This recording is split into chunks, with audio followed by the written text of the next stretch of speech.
ai lang ya nga ru.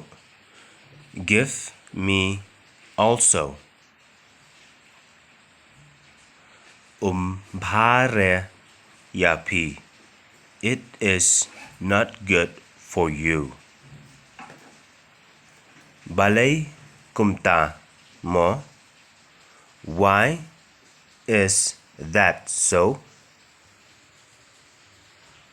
Namar pidei hapo katpra snam. Because you are under 18 years. Nai yatho brio. Don't tell anyone. Ngan bam tang minta sngi. I'll eat only for today. Ngam kwa pensnil yano ro.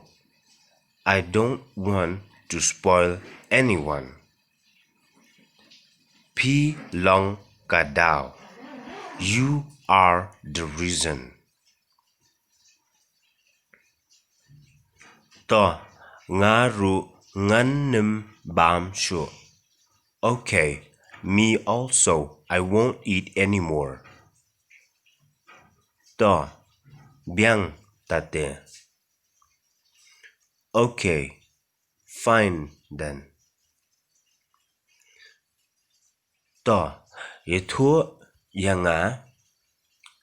Okay, tell me. Me one tho examine ne em. Did you go to write your exam?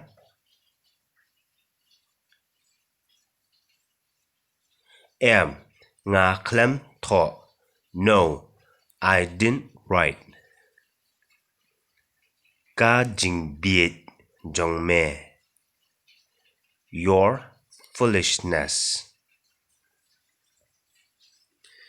Kan pinjot yame. It will destroy you. Nga la đam siêu by school jong me. I paid your school fees. Nga la đam siêu by examen ru. I paid the exam fees also. Nga yaram ya ubrio babakla. I helped the wrong person.